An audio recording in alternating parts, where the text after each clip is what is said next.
Justin. But yeah, I grew up with horror films. I mean, believe it or not, pretty much the first one I ever saw was Nightmare. I mean, that was one of the, I mean, besides Jaws and stuff like that, but the real kind of gore, kind of spooky boogeyman, if you will. And it's so funny because every time the new one came out, I was there in the theater the first day online, you know, waiting to get my ticket to go see the movie. And it's just something that I always liked. I always just loved the whole thing about special effects. A friend of mine in high school, we used to do a bunch of stuff where I started to learn about how to do, I mean, I'm not a great sculptor or molder in a sense, but I got to learn how to, you know, apply some of the makeup and do all that kind of stuff. I was like, here, you know, I'll do this on you. Let's do this burn thing. Let's do this freaking cut, you know, all stuff. But it's something that I've always liked. Cool. Huge horror fan. Last question, maybe? Does that sound about right? What's our time schedule? I don't know. Yeah, probably. One more? One more. The ultimate question. Yeah, you pick a good one. Good.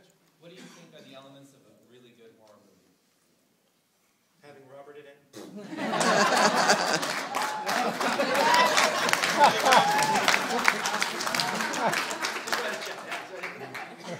I mean, for me, it's just, you know, it's always having that character, and it's always just kind of that beginning, middle, end for me. I mean, obviously, you're the king of it, so you know exactly more than I do. No, that's suspense and everything. But that's exactly right. Beginning, middle, and end, which is another way of saying story, story, story.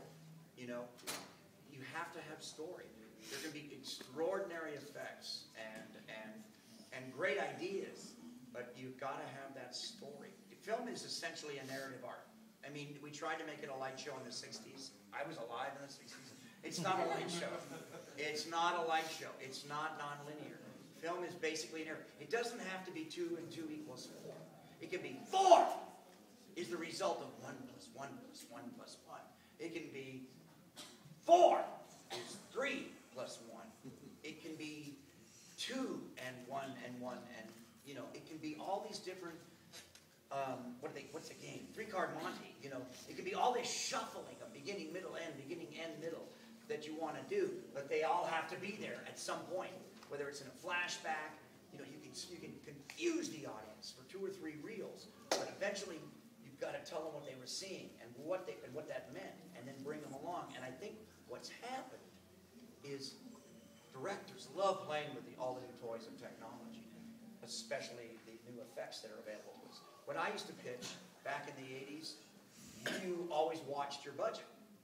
Now, anything you can think of, we can do.